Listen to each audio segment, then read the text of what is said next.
Hello and welcome inside episode 6 of the Scully Scoop podcast. I'm your host, Adam Scully. It was awesome to have Stanley Cup champion Milan Lucic on the last podcast. Looking forward to having some more hockey players on future podcasts. But on today's show, we're going to turn our attention to golf. There was some news earlier this week. Rory McIlroy and Dustin Johnson will partner together in a match against Ricky Fowler and Matthew Wolff. That's going to go on May 17th at 2 p.m. Eastern. Some live golf. We're finally going to see some live golf. We're all starving for live content.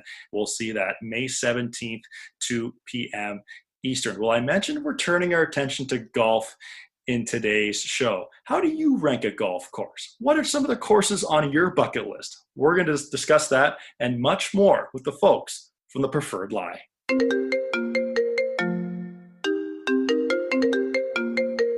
And we're pleased to be joined by 3 of the 5 co-founders of the Preferred Lie, Patrick Forbes and the Lackey brothers, Brandon and Sean. Gentlemen, welcome to the Scully Scoop podcast.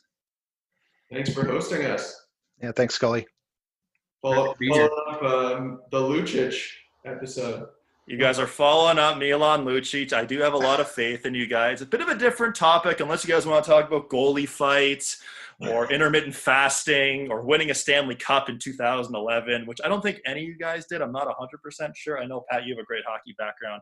But this is a cool story, the Preferred Lie. Obviously, I know Pat the most out of the 3 of you. I know the Lackey bros decently well as well. We've had a few rounds of golf together. But let's start off with Pat. How is quarantine life going thus far? Yeah, it's a lot of 9 p.m. bedtimes. I feel like a bit of a geriatric. A lot of Seinfeld episodes. Actually, Maddie and I started from episode 1 all time, so that's been pretty good. But no, it's been obviously pretty brutal time for frontline workers, so definitely sending out our best to them. Hopefully we can get back on the link soon and everything can get back to normal. Scully, how about you? How's it treating you? Any Zoom dates lately or what?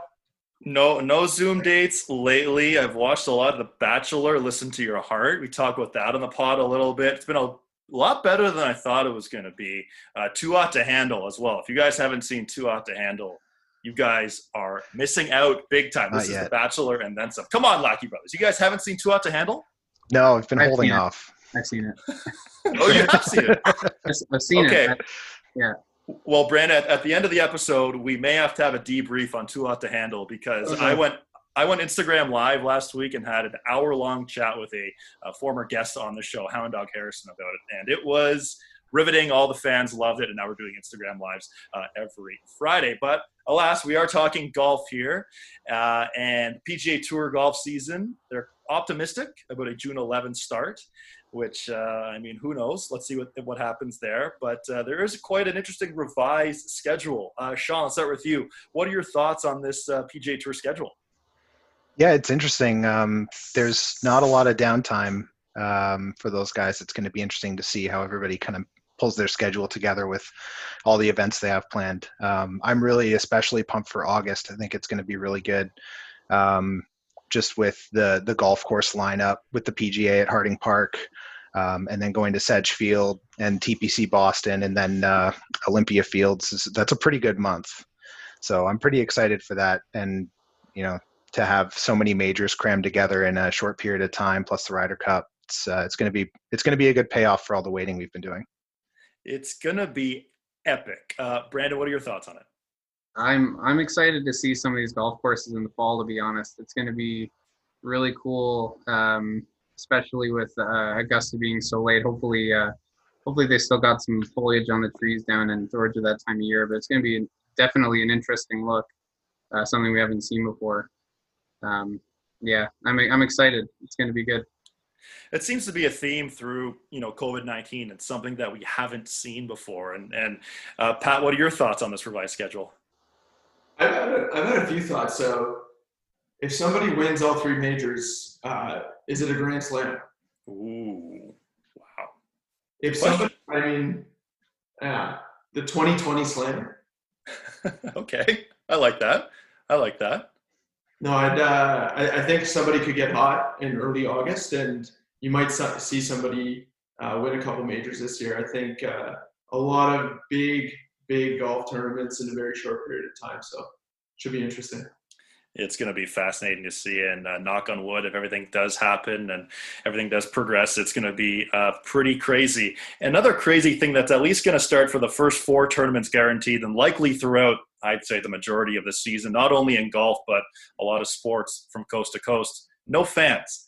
This is going to be strange. This is going to be weird. Let's start with you, Pat, here. What are your thoughts on no fans on the PGA Tour?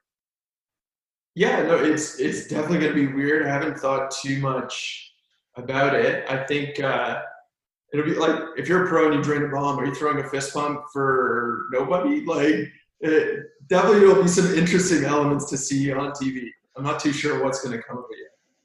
Yeah, I'm fascinated too. So no fans, and there's a lot of no contact. So the one thing that's good about COVID-19 in golf, this will now avoid the most awkward thing ever you see on a golf course: the caddy player handshake, high five interaction. That's not going to happen anymore because they're not going to touch each other, right?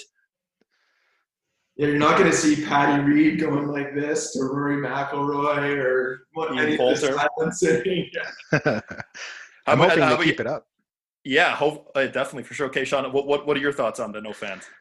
Yeah, it's like you guys said, it's going to be weird not having any of the, the auditory feedback for some of the epic shots. And I'm sure the broadcasters will do their best to let people know that it's an exciting moment. I'm imagining it a little bit like, some of the videos you see sometimes of like an Atom House League hockey game. Where there's not a lot going on and you get the goal and nobody really cheering, or you get one guy clapping in the back. So it could be pretty interesting, but I'd rather have that than no golf to watch on TV for sure. It's going to be strange too. Like Brooks Koepka said, we're probably going to lose more golf balls because fans can essentially get in the way of errant tee shots or foul balls, as I hit all the time. But I don't play in front of fans just yet. But it'll be fascinating to see what happens with no fans on the PGA Tour. And then we go a little down the road into September. Sean, you mentioned this a little earlier. The Ryder Cup, U.S. Open, back-to-back weeks. Brandon, what are your thoughts on this? Is this going to be the greatest 2 weeks of golf theater ever? It just might be. Luckily, it's actually just after my birthday, so I get to kind of celebrate with a little bit of that as a nice little birthday present to me. It's going to be really, really exciting. Got to block those weekends off for sure, just to make sure I catch all the action. Is that a good way to celebrate the big 21, right? Maybe actually. Yeah. No, we were actually thinking about maybe trying to go down for some of the U.S. Open, maybe go down, play somewhere around New York area. I've got one of my best friends is down there, so go make a trip, make a weekend of it. Amazing. Well, you know my number, and I'll be there too. No, that sounds incredible. Okay, and then another event a couple months after that, we mentioned this as well earlier, the Masters in November. Are we going to hear, is Jim Nantz going to be as cliched as he always is? Are guys going to be wearing more sweaters? What's the golf course going to be like? Tons of questions. Sean, start with you. What do you think about the Masters in November? Yeah, definitely peak sweater weather. Hopefully not a repeat of 2007 when Zach Johnson won, when it was cold and windy, and I guess it was carnage. So people like to see that sometimes, but hopefully, I'm sure Augusta will figure it out. They've obviously got a lot of control over the golf course, and they'll make it play the way they want it to play. I think it'll be really cool, or at least unique, to be able to see it in the fall. And obviously the golf course will be in the same awesome condition it's always in. So it's going to be an interesting one, and hopefully it still happens. Fingers crossed. I guess that's the asterisk on all this stuff, is hopefully things are settled down by then. Now, annually, Pat, you host a Masters party on the Saturday. It could be a little different this year. Might be a little frosty and nippy outside. What do you think? Yeah, and hopefully we're not on Zoom all throwing everything together online. No, there are a couple thoughts I have of the Masters. I think one is in November particular, especially if there's still no fans at that time, like there's something ironic to be said, I think, about a Masters with no spectators, given how exclusive Augusta National is. And I think it'll just be weird and eerie to see it. I think also the draw is going to be really important, maybe more than ever. I checked out when I first heard the news, the average daily lows in Augusta in November, and I think it was around 8 or 9 Celsius or about 50 Fahrenheit. And so I think you're going to see major advantage to those that are playing in the afternoon, just given how long the golf course is now. If you're teeing off at 7:38 in the morning or whenever the sun comes up, I guess, in Augusta in November, it's going to be cold and it's going to play long. And so you definitely want to be close to the top of the leaderboard going into Saturday to get too late. Warmer days. I think it'll be a bit reminiscent of the UK British Open for sure. It's funny you mentioned that. It's going to be fascinating to see what happens with this golf schedule. Let's hope they're playing professionally in just over a month, and hopefully we're playing golf wherever we all are in Canada in the immediate near future. We're in conversation with 3 of the 5 co-founders of the Preferred Lie, Patrick Forbes and the Lackey brothers, Sean and Brandon. Let's talk about Preferred Lie. Let's right off the top, Pat, what is the Preferred Lie? I mean, we don't even know at this point. I think maybe I'll start with just who's involved. So, both Lackeys here, myself, and Alex Forbes, a cousin of mine. We all played college golf together at Queen's University, Kingston, Ontario. So, and the 5th member is my cousin and Alex's brother, Mike Forbes, who also played at the collegiate level. Sean, who is a modest individual. He won a number of city Kingston championships. He's played in the Mackenzie Tour level. Mike, he's finished in the top 10 at our provincial amateur. And Alex, I swear, still has the best swing in the family. And then there's Brandon and I, who still hack around once in a while. We don't know necessarily what it is. I think Brandon sort of put it pretty well a couple weeks ago when we were meeting. And he said, you know what, I think I've sort of found the Y Combinator Silicon Valley pitch for the Rotten Tomatoes for golf courses. I don't know, Sean or Brandon, if you have anything to add. Yeah, I guess, I see it as, obviously it's a community in the sense that, we, there's 5 of us now and a group of panelists that contribute to the site, and Scully is one of them. Thanks very much. So yeah, a lot of us have had the opportunity to have some cool golf experiences, and the Preferred Lie gives us a platform to share those experiences with other people, and provide that information to people who want to know about golf courses, want to see pictures of golf courses, want to talk about golf course rankings, which we'll get into in a bit, I guess. Mm-hmm. So yeah, it's I guess it's a lot of stuff right now. And Brandon, your thoughts?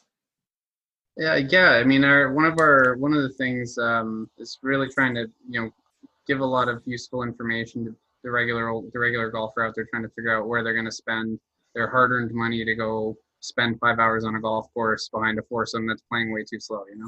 Like we really want to be able to give some really important, useful information so people can make informed decisions about where they play golf, and so you don't have any regrettable choices when you go play somewhere that you're kind of disappointed in. Well, you mentioned it there. Let's talk about slow play. I'm kidding. That's a topic for a completely other show. That's 2 hours. That's way too long. Slow play is just terrible. It's a very unique name, the Preferred Lie. How did that idea come about the Preferred Lie? Yeah, I think it's just sort of nomenclature that any golfer is accustomed to, and I think when it comes to rankings, if you're gonna enter the ranking game, you know that golf is very personal, right? And it's kind of like wine to a certain extent, in the sense that just because James Suckling rated something 99 doesn't mean I'm gonna love it. Right. Scully, when we were in Ireland, we had constant conversation about this, where a couple members, I think Jocelyn, maybe his favorite round of the trip was at Port Stewart, on a trip when County Down, Lahinch, Ballybunion, Port Marnock are all part of exactly, there it is. And so I think it was a fitting name, because if we were going to enter the world of ranking golf courses, I think we'd rather be honest and upfront about the fact that every ranking system is a bit of a lie to a certain extent, and it really is about personal preference. Yeah, it's definitely about personal preference, and we'll get into how courses are actually ranked in just a little bit. But Sean, Pat mentioned this a little earlier about how you guys all have this competitive golf background, and this website could be a great tool for competitive golfers of any level, couldn't it? Yeah, for sure. You know, I guess one of the things that always excited us doing or being competitive golfers was sort of the release of the schedule for whichever golf association you happen to be playing in, whether it's the GAO or Golf Canada or the USGA.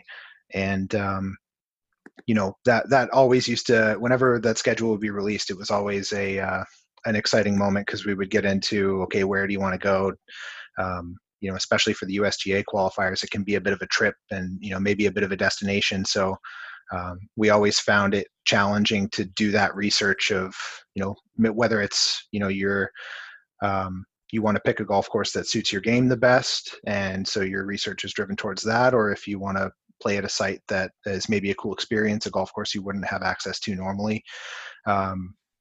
It can be difficult sometimes to find information, and so the preferred lie, in particular the website, when it's progressed to the level that we want to get it to, will be almost encyclopedia of golf courses where people can really hone in on the golf courses that they want to experience, and see pictures and get a feel for what the place is like. And oftentimes for competitive golfers, it's as easy as, does this place fit my eye? Does it, there's a lot to be said for feeling comfortable in a place, and sometimes pictures can help you with that. So yeah, we think when we're at a point where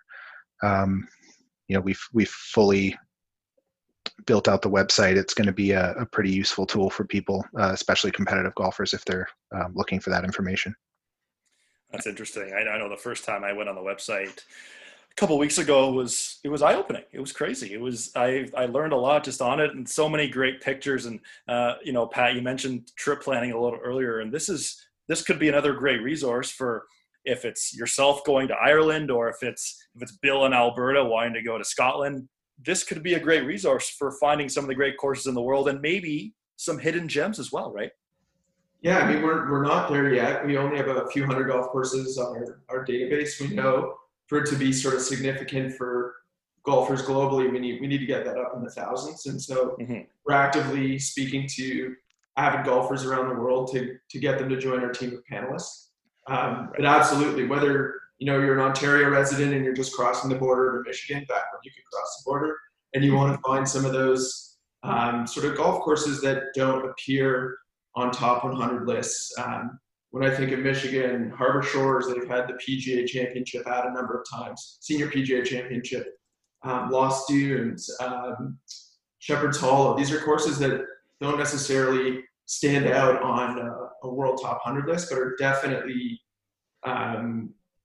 noteworthy and really relevant, I think, in the golf world and golf architecture world. So I definitely believe that once we get to the place where we have thousands of golf courses in our database, we'll see golfers around the world using it to plan trips and start to figure out where the nooks and crannies are, golf courses they can find around the world. And speaking of golf courses around the world, say you're someone like me, a degenerate golf fan, who on a Saturday or Sunday morning is watching the European Tour in Sweden or Qatar or wherever the hell I'm watching it. And, you might think, hey, this is a pretty cool golf course. I want to learn more about it. And once, the website is more developed and you have more information, Brandon, this could be a good spot for people to maybe learn some more about this place, isn't it? Yeah, absolutely. We're, as a part of the database, we're trying to really grow a lot of the, the background information, like who designed it, when it was established, different kinds of information, including pictures that people can use to really kind of get a feel for the course. Eventually look at, where it is in the world, what other golf courses are nearby, so that, you can really kind of understand what's going on in that area golf-wise, and maybe even look at going there and trying to see if you can play it or play a course nearby. And the root of all this is course ranking. And some say when they go to a golf course and play the round of their life, I love this place. This place is incredible. Some, go play Royal County Down. It's the hardest course in the world, and say this place sucks. Although it's Royal County Down and it doesn't suck. It's an incredible golf course. But let's go around the horn here, starting with you, Sean. What are some of the more important factors in ranking a golf course? I think, for me personally, it's fun and sort of repeatability of that positive experience. I think the modern course rankings, the kind of stuff that you see in Golf Digest, Score Golf, maybe overemphasizes some parts of the experience that aren't as important to most people, or at least I guess we feel shouldn't be quite as important. Things like course conditions or the difficulty of the golf course, the length. There's a lot of golf courses out there that have been built to be hard, long golf courses that really, that experience isn't fun for people and doesn't appeal to a lot of golfers, and contributes to things like slow play that you mentioned. And so, yeah, so for me, a golf course that's fun to play, has a lot of interesting shots for you to hit, and stays interesting as you play it over and over again. Those are the kinds of golf courses that that I rank highly, and I think are one of our goals with the preferred lie ranking system is to try and highlight some of those places, and really emphasize sort of those different criteria. Yeah, when 100%. you get in, yeah. No, go ahead. Oh, I was just going to say, one thing that makes our ranking system a bit different from Golf Digest or Score Golf, the other publications I was talking about, is those ranking systems are based on sort of a scorecard type system where panelists or raters are given a set of criteria, course conditions, difficulty, shot values, which is sort of a nebulous criteria, and are asked to grade the course, often on a scale of 0 to 10, where the course fits it or what score it gets in each criteria. And that sort of doesn't really align with how people talk about golf and how they compare experiences. And it sort of lends itself to people, rating courses based on where they expect it should be in that range and being influenced by popular opinion, which is something that we think is a shame. We think it's important for people's opinions to be reflected and for, for things like course conditions, which are maybe something that's a bit of a luxury for people. You might not have the funds to go play a course that's perfectly manicured all the time. You might be playing a public course that's, sees a lot of rounds and, has a lot of divots in the fairway. So trying to, we really wanted to build a ranking system that caters more to that and to how people talk about golf. So our ranking system is based around head-to-head comparisons of golf courses, comparing course A to course B. Which one do you prefer? So that, I guess that's something that makes our ranking system a bit unique compared to some of the other ranking systems out there. That's fascinating. That's a great answer. Brandon, another part of course ranking as well, architecture, usability. Is that something that you look into when you look at a golf course and rank it? Yeah, I mean, obviously, there's all kinds of architectures out there who have their own kind of stamp that they put on their designs. They're really easy to see when you're on the course. So we keep track of and want people to be able to kind of say, like, what, I'm like a huge Stanley Thompson fan or a huge A.W. Tillinghast fan, and I want to try to go play as many golf courses designed by those people as possible. So, there's definitely people out there. We want to be able to help those people find courses that they may not otherwise know about, that might even be in their area, or maybe, there was a redesign that happened at some point in time. We want to be able to tell people, like, hey, look, that guy had, input on the course. You go play it and see what it's like. Yeah, that's fascinating. I'm always curious, yeah, talking to people, whether it's at my home club at Bayview or wherever, and they're like, "Oh yeah, I love this place," and I always ask, why? And one thing I find personally, par threes. If there are more, if there's more than one par three that's around the same distance, around like the same hole, like to me, that's one thing that really crosses my checklist in terms of something that I want to see improve. Pat, tell us about some of your course ranking do or don'ts. It's funny you mentioned that. Like, you look at Rainer, and a ton of Rainer courses have a short template hole. Those are some of the most fun. If you look at Camargo's 11th hole, Yale has a short. There are a number of different Rainer short holes around the world that sometimes when you have a little flip wedge in your hand, it can be far more fun and entertaining than a 230-yard, par three.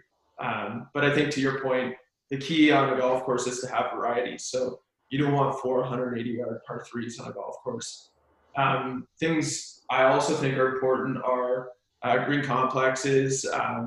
Definitely, I'm a little bit traditional and in the sense that I bunt the ball about 250 yards. So I'm definitely not your modern Brooks Koepka, and I think that probably puts a bias in my own mind around 100 yards and in. And so I think that's something that I definitely appreciate when I'm on a golf course. I also think something that's really difficult to capture is the flow and the momentum of a golf course. Does it build as you get into the round? And from the tournament lens as well, how good of a tournament course is it? Can it create great match play opportunities? And to what extent does it impact the mind when you're standing over a golf ball, knowing that there's jail left, right, and center? When I say that, I think of the sixth hole at Royal Dornoch, for example, that if you miss right, you have a mountain to climb to come up to a short little par three. And that to me is just perfection in golf. So those are some of the things that I think about. That's fascinating. I know the next time I go and rank a golf course, hopefully playing at some point in the near future, I'm gonna re-listen to this. I'm gonna jot down all these notes and hopefully go ahead and keep ranking. Now, Pat, I gotta ask you about the shirt you're wearing. It's a no laying up shirt, and there's a lot of great golf influencers around the world. To some, I mean, golf is a niche sport, but there are some who, for a lack of a better phrase, are making golf sexy, making golf cool. And it's guys like no laying up. And, we saw Eric Anders Lang together at Royal County Down from 3 fairways over. Talk about these guys, Pat, and just the impact they're having on, golf and social media. Yeah, I think it starts with the inception of social media over the last 10, 15 years. Definitely there's a trend towards PGA Tour players becoming a little bit more approachable, and as a result, they definitely look to media outlets, and increasingly media outlets sort of being independent guys like No Laying Up or like Eric Anders Lang. The Fried Egg's another great one. Golfers Journal's pretty awesome, and then you've got some more local guys like us that don't necessarily have international presence at this point. But I definitely think that we're in the early stages of a trend towards golf influencers. And quite frankly, I think from the fan perspective, it's awesome, right? Like if I think about when I used to get my golf photos in a Golf Digest magazine in the late 90s, I would get to see 1 or 2 photos of a golf course versus a Strapped episode where we're going to California and there's a 25-minute episode featuring Max Homa. I mean, that's just a way better experience for a fan.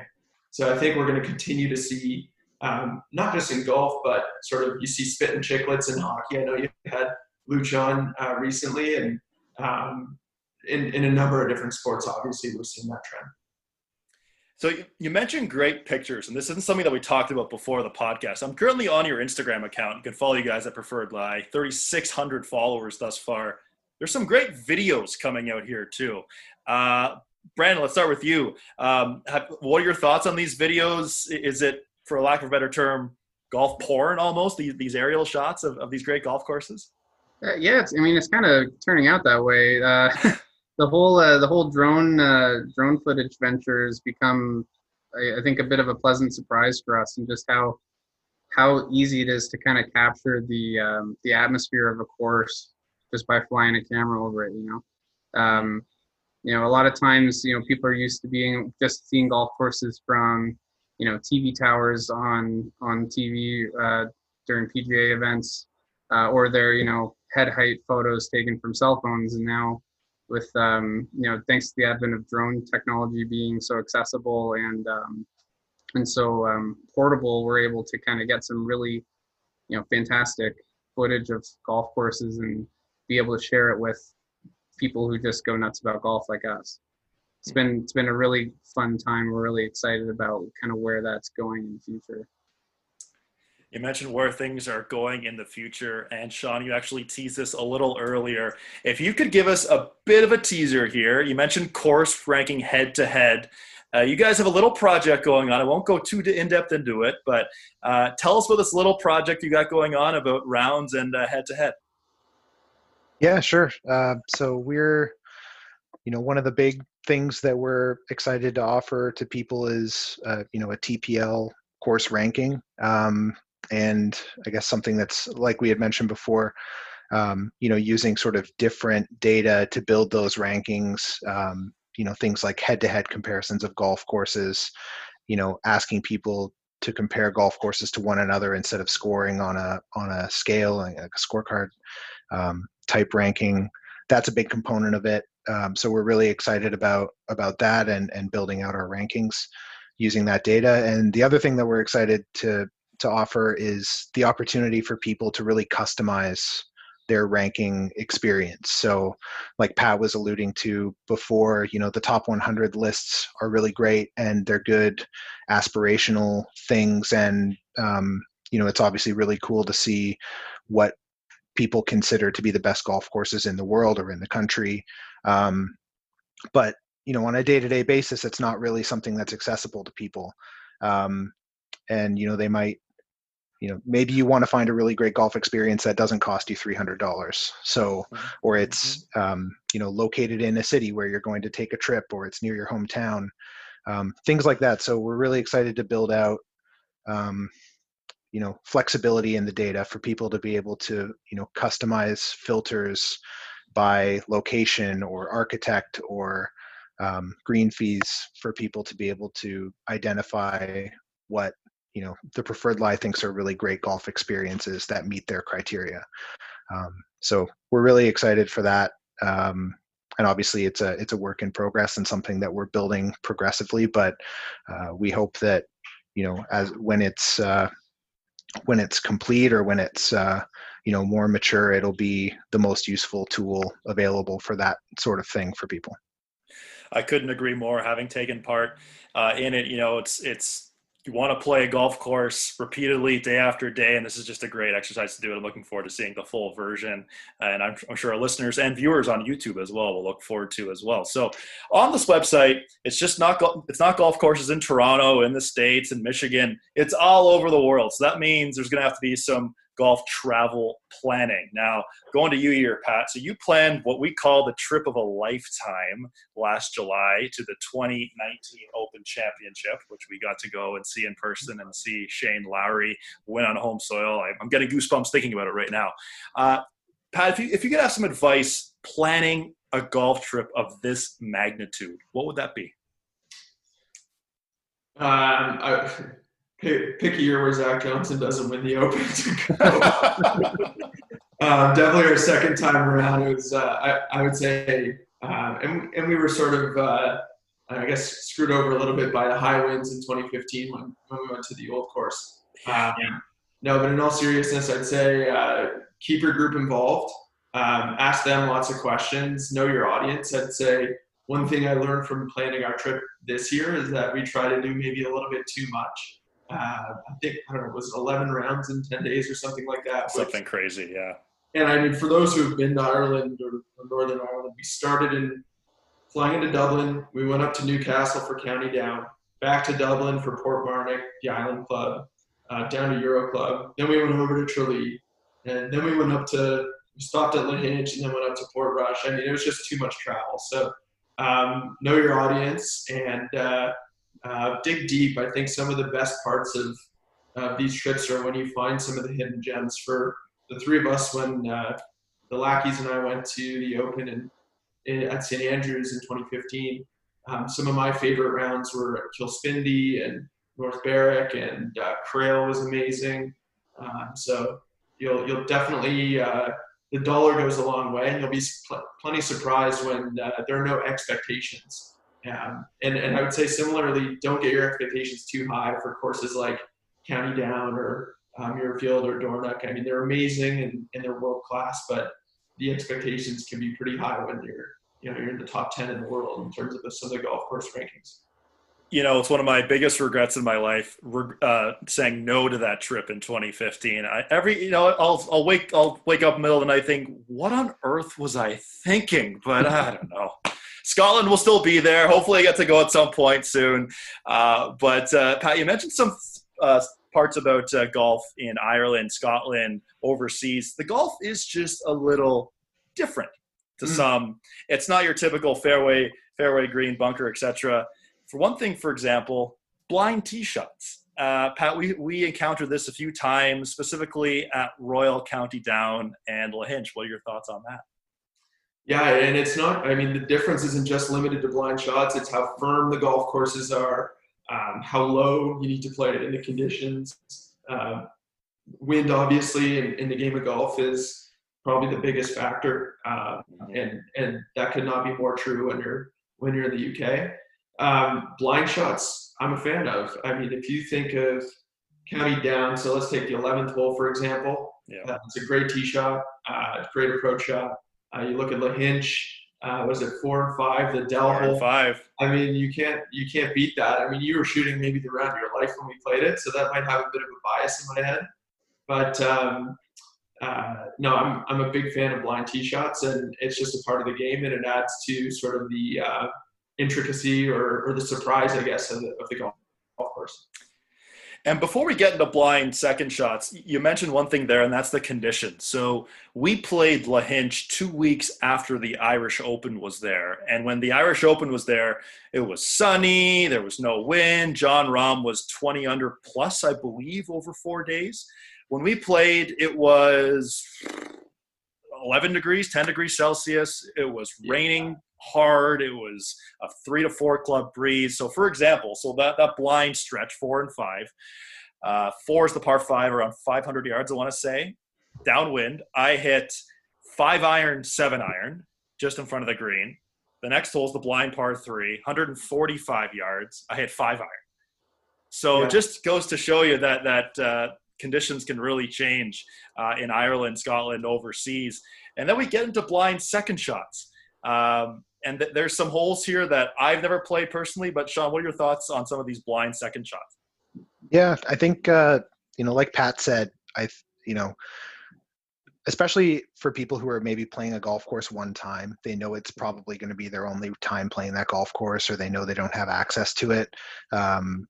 It can be really frustrating to go to a golf course and have blind shots, especially if you don't, maybe you don't have a member with you, somebody to guide your way, or you don't have a caddy.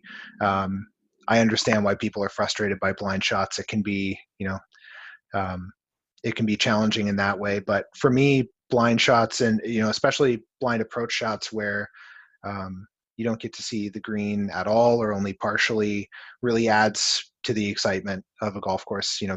Hitting a shot thinking it was good and finding out that it was bad sucks, but often you hit shots that you think are bad and you get up there and they're actually really good. I guess my recommendation to people who maybe are frustrated by blind shots is if you're going to a golf course and it's a special experience for you and you may not get to play again, pay that bit extra to have a caddy. That goes a long way, especially if you're talking about golf travel over to the UK. Most of those big, high profile golf courses have caddy programs, and it's a small extra cost to tack on to your overall bill to really improve your experience. Talking about places like Prestwick, for example, has a lot of blind shots, and that can be a frustrating experience for people if they don't know where they're supposed to be going. So yeah, for me, I love blind shots. I think they add a lot to a golf experience. The second hole at Pine Valley is a good example. The 10th and 12th holes at Yale, really good blind shots, second shots. So yeah, I guess my message would be for people to embrace the blind shot. It's definitely a really positive thing about golf, and it's a good mental hurdle to jump over if you can manage to do it. Yeah, I couldn't agree more. It's a unique thing that we don't see very often here in North America, if at all. And one thing you mentioned right at the end there, Sean, is caddies. And caddies are an essential part of the experience. Brandon, what are your experience with caddies? Have you had any funny stories or guys you can't understand? Any fun stories with caddies? I've been, I guess, thankfully enough, I've had positive caddy experiences myself. Had some really, really great this last February on our trip to Pinehurst. We had I guess a shared caddy, Mm-hmm. and he was giving me perfect reads all day. And then when it came down to it, the last putt of the match, I think I missed the putt like 3 feet high or something crazy. Because it was like you kind of ride it till it doesn't work out. I had one really fun experience at Cruden Bay actually on the Scotland trip. Buddy Adam Hoffman there had a fantastic caddy. Bless her heart, she was a joy to be around, and I think it really Hoff loved the round because of it. I think. Yeah, no, I mean, overall, it's an improvement to the round to really get that local knowledge and hear the stories. A lot of those people have been there for years and they know so much cool stuff about the course, about the history, and how to play it. That really makes it a better experience. I think it's And great one to thing, support local too. I mean, if I think back to some of my caddy days at Old Palm, you're doing it because you love the game of golf, and obviously, when you're traveling and you're on the flip side and you're not looping yourself, you're asking a loop to come with you. It's obviously great to give the locals some opportunity for work and enjoy a nice stroll for a few hours on the links. So. that's well said. That's very well said. Now, if we are overseas, we mentioned this just earlier, the conditions can sometimes be a huge factor. And having a caddy, a second set of hands to hold your clubs, have the umbrella, conditions can be a little crazy overseas. Sean, let's start with you. Any particular crazy condition stories, or what are your thoughts on playing in different conditions overseas? Yeah, I mean, I'm obviously a golf nut, so for me, I could play in just about any conditions and still have a blast. Right. I think again, another mental hurdle that's challenging for people is thinking about their score and wanting to shoot good scores, especially when they go on golf trips and they're playing Muirfield or St. Andrews or whatever. They want to have a good story to tell their buddies and come back and say, I shot 72 or whatever, whatever's a good score for them. So, yeah, I would say embracing the conditions, embracing difficult conditions. Like you said, traveling in the UK, you more likely than not are going to have some rainy days, and you're almost certainly going to have a lot of windy days. And if you're traveling there in the summer, the conditions are going to be really firm, and that can be frustrating for people. So embracing the conditions, seeing it as a fun challenge and sort of a different way to play the game, I think puts you in a better position to enjoy your trip regardless of what you get in terms of weather. So that's yeah, I think when we traveled to Scotland, we had pretty good weather for the most part. We did have a day at Royal Aberdeen where it really, really rained on the back nine and was extremely windy. And it was a test. But it was fun and a cool memory. So the beer after the round, soaking wet, was awesome. Made slightly worse by learning that Zach Johnson had won the Open. Which Zach Johnson's really taking a beating in this episode of the podcast. I don't have anything against Zach Johnson. He's probably the nicest man on tour. Yeah, he's supposedly a really nice guy. A lot of people aren't going to forgive him for what he did on the 13th tee at Augusta, hitting that ball with his practice swing. That was pretty hilarious. But yeah, I guess it's hard to be too mad at the guy. He's a 2-time major winner. That's pretty impressive.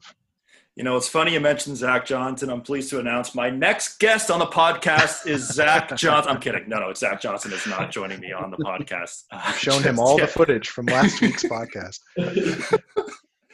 Brandon, how about you? Thoughts on conditions, rain, firm terrain? You know, just like how important. Let's keep it simple. How important is a rain suit, rain gloves, a bucket hat? Like, are you one to wear a bucket hat when conditions get a little fierce? I know Pat is for sure. You know, it's growing up, or I guess not growing up, playing golf in Canada in university. The season's in the fall, and inevitably every year is a grind because the weather is trash. Always, regardless of the year, it's always cold. It's always windy. You're waking up early to play rounds of golf on really difficult courses that, you know, the superintendents make very difficult. And it's just a grind. So knowing what equipment works well for you is hugely important. Can you swing? Like, are you comfortable yourself wearing thick layers to stay warm? Like, are you able to swing? Are you a bucket hat guy? Or you maybe if it's windy, do you go no bucket at all? Just let it flow like Robbie Rock, or you really got to know what works for you and leverage it. In order to really, take advantage. And on the flip side of it, outside of the competitive part, like what Sean was saying, really, if you're playing a casual round, just enjoy it. Be out there for the experience. Your score is just a score. The experience, the memory is the thing that you'll look back on. You know, it's funny you mentioned Robert Rock. If this quarantine goes much longer, I mean, this quaff is going to get it's going to get a little longer in Flow Central. So I guess we'll see. We'll see where that goes. Pat, how about you? When we were in Ireland, we got some incredible conditions for the most part. Obviously, I mentioned Lahinch, where it was raining all day and very breezy. What were your thoughts on that incredibly crazy round? Yeah, I mean, the crazy part was Tralee and Ballybunion Old were all virtually perfect. And then you show up the next day and it's a total gong show at Lahinch. And that was one of my most memorable rounds of golf of my life. When you have 80 to 90 kilometer gusts and you're playing with some of your best buddies, and you get an experience to witness an amazing round of golf from Mr. Scully himself. That day will go down on my deathbed as one of my favorite rounds of golf. I like a battle. I like war. I'd much rather shoot 78 and 80 kilometer winds than a 68 in dead calm. There's just a lot of hurdles you got to overcome. And I think putting might even be one of the bigger challenges on a windy day versus a wedge shot. So, I mean, just the whole day it's coming at you and you got to stay present and keep fighting. And I think the game of golf, especially when you're playing tournaments, it's important to be patient and make sure you don't give up on yourself because the rest of the field's probably given up on themselves. So it can go a long way just plugging through it and seeing what happens on the other side when you sign your scorecard. I'll never forget the caddy walking down the first hole saying, "You guys have some nuts to play in weather like this." Like it was a wild day out there, and I appreciate the kind words. I'll never forget, of course, the bogey I made on the par 5 18th hole with a wedge in my hand, but we won't talk about that too much. A couple more things before we let you guys go. We talked about golf in Ireland. Golf in Scotland is where we're going next. I've never been there. I'm quite jealous. I mentioned rejecting the 2015 trip because I'm an idiot. I will be there the next time for sure. You guys have played the old course. Have you all played the old course? No. Just Pat then. Okay. So Pat, let's start with you. The old course. First of all, how many times have you played it? Tell us about the experience getting onto the golf course and then actually playing the golf course. Played it once. We teed off at 6:30 p.m. and we got a round in. It was mid-July and we finished about 10:15 p.m. and it was still light out, believe it or not, in St. Andrews in July at that time. We got hooked up with a local member that was able to get what they call a dark time. That would have been in 2013. That's the only time I've played it. I've walked it probably 12-ish times though. Been to Scotland a few times, and every time I do go there, I try to get up to St. Andrews and even if it's just to walk the golf course, just to see it and get out there. Had the good fortune of going to see one of my buddies, Duncan Melville, actually get married there. So he's got some great wedding photos on the Swilcan Bridge. Him and his wife Charlotte, pretty dapper looking couple, might I add. No, every round of the old course, from what I hear, I've only played it once, but every time you go out, it's supposed to be a totally different experience. And obviously, it was a total dream getting to see the Open there in 2015. And then Zach Johnson won. End of story. No, we love Zach Johnson. Zach Johnson's great.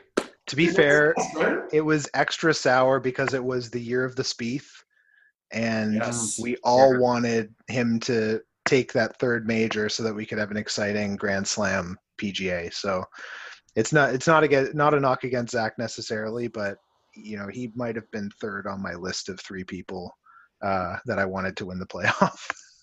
I remember watching that final round. Obviously, I was here covering it for TSN in our studio, and the amount of guys who just made a charge. There were 6 or 7 guys up there. Adam Scott missed a tap in on I believe, the 13th or 14th hole. He was right into it. You mentioned the wind delay.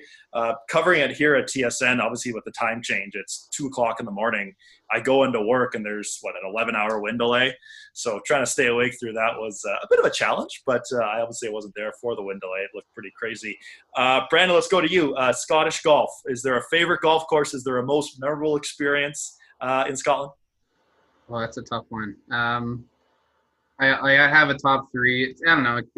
I think it sounds a little cherry picked just because it happens to be where he played, but I'm between Royal Dornoch, Muirfield, and North Berwick. I think probably between each of those days were really special days. I think we did 36 holes at all 3 of them, and I think though that North Berwick's going to hold like a special place in my heart because it was I played probably the best I'd ever played on the trip, and it was a fantastic day.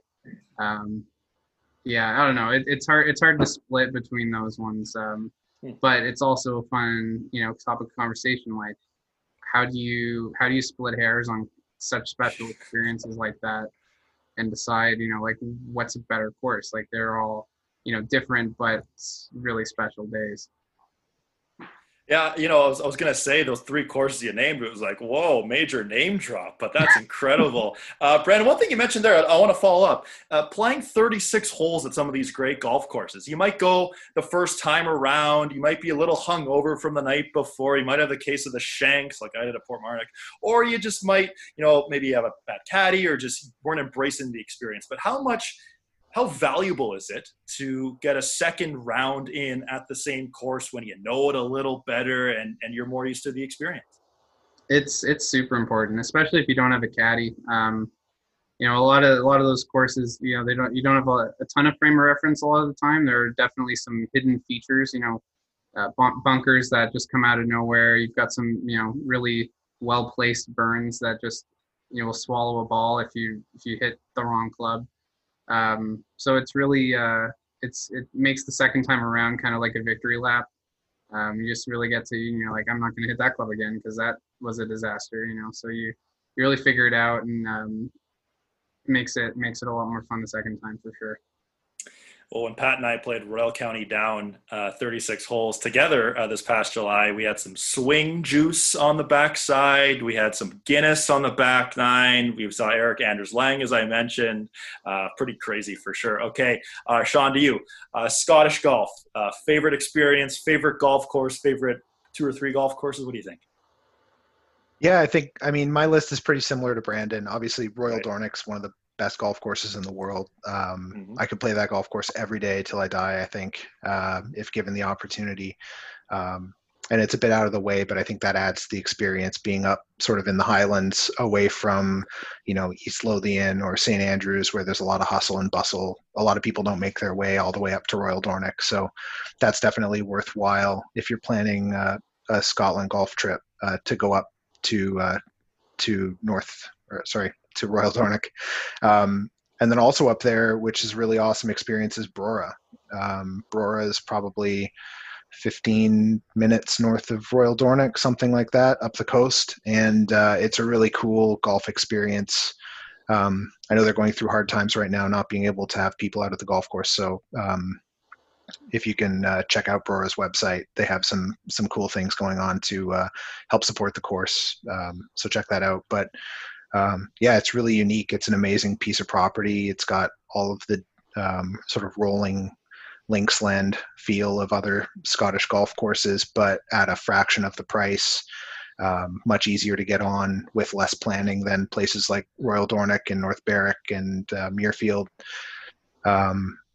And it's pretty cool. They've got sheep that roam the property and keep the grass sort of tamed.